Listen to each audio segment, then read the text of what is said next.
You know, I wish all these athletes would shut up about politics and just play sports.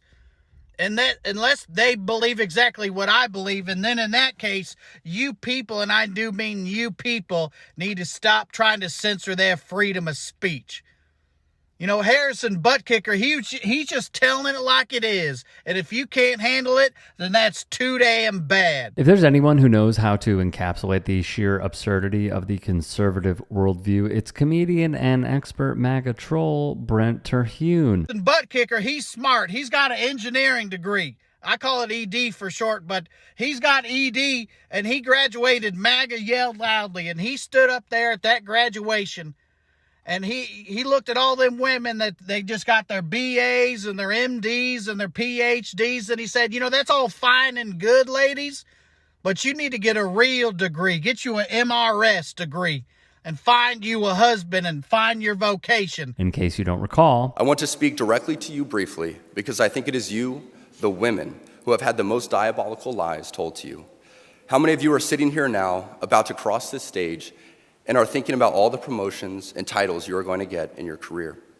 Some of you may go on to lead successful careers in the world, but I would venture to guess that the majority of you are most excited about your marriage and the children you will bring into this world. I can tell you that my beautiful wife, Isabel, would be the first to say that her life truly started when she began living her vocation as a wife and as a mother. I say all of this to you because I have seen it firsthand, how much happier someone can be when they disregard the outside noise and move closer and closer to God's will in their life. Isabel's dream of having a career might not have come true, but if you asked her today if she has any regrets on her decision, she would laugh out loud without hesitation and say, heck no. Kansas City Chiefs kicker and raging Christian nationalist Harrison Butker gave this incredibly misogynistic and out-of-touch speech at Benedictine College's 2024 graduation ceremony, cynically using his religious beliefs to justify treating women as second-class citizens, reducing them to nothing more than housewives, and suggesting they're capable of nothing else because that's what his version of God says. Terhune, as you can probably tell, sees things a little differently. Hey guys, quick break in the action. I have a new show coming out called The Rick Strom Show. It is going to be awesome. I'm interviewing musicians, athletes, producers, writers, journalists, authors, sports doctors. Go check it out at youtube.com/@TheRickStromShow. Also be sure to throw me a follow on Instagram, Threads, Blue Sky. It can all be found in the description box below. Thank you. Find a man, marry him, and then he will tell you your vocation. And Catholic survey says, ding, ding, ding, homemaker. That's your vocation. And that's a cushy job.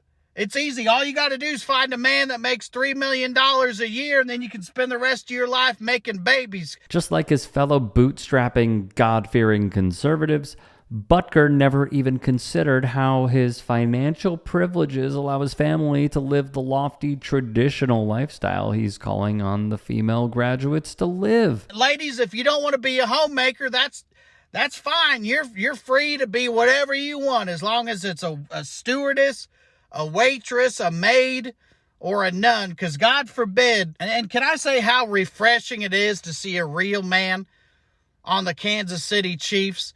You know, because a real man, he shouldn't be out gallivanting all over the world in a private jet with his billionaire girlfriend while she shakes her turd cutter on stage. That's a sin. That's a goddamn sin. You know, not so much the dancing or the amassing great wealth while people literally starve, but shacking up with your girlfriend before you're married, that's a sin. Brent Terhune is a great follow out there for conservative satire. But it's frankly a sad reflection of the state of our country that comedy skits like this end up resonating so well. Now, back on Terhune's previous chiding of conservatives for whining about athletes talking about politics, just soak in this comically pathetic picture of Butker visiting Trump in the White House weeks after getting smoked by the Eagles in the Super Bowl.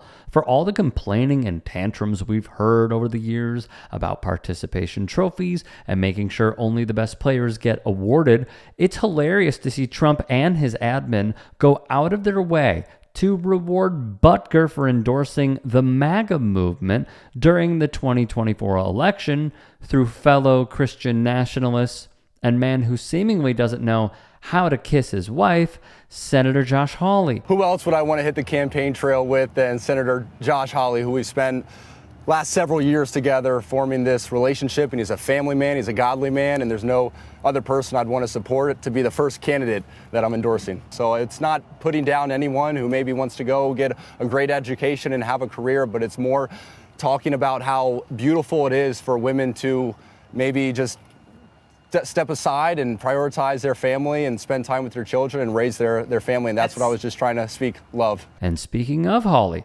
Butker made sure to stop by and visit him for an incredibly awkward photo op, looking like the last two lawyers you should call if you need legal representation. Butker also stopped by for a picture with Trump press secretary and chief propagandist Caroline Leavitt, who is married to and has a child with a man over 30 years older than her. Yet Butker will have nothing to say about a weird age gap like that because they're playing for the same team, nor will he say anything about this woman having a job. He spoke at a Catholic university, and he's entitled to those beliefs. We are also all, though, entitled to say that we stand against everything that he stood for. And I thought it was amusing coming from him with the women's role and the whole thing. And his mom is this accomplished scientist and everything else who was clearly working outside of the home. I don't agree with anything he said. I think it's backwards. I think it's misogynistic. It was homophobic and anti-Semitic as well. Well, I mean, listen, the homophobic stuff, there's no excuse for whatsoever. There's a part of conservative Christianity that doesn't think women should have leadership positions, and they go in and quote scripture and all that. Listen, to me, I don't care where your beliefs come from. Bigotry is bigotry. And saying, well, that's my religious beliefs, well, fine, then your religion's bigoted.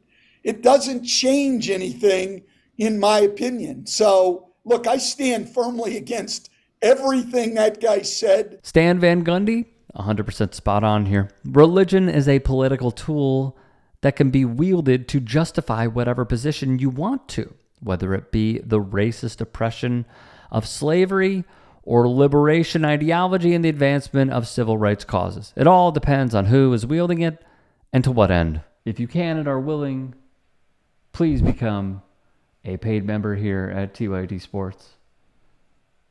And or go to tyt.com/join. In addition, you can follow me on Twitter, Instagram, and TikTok. Appreciate it. Have a great day.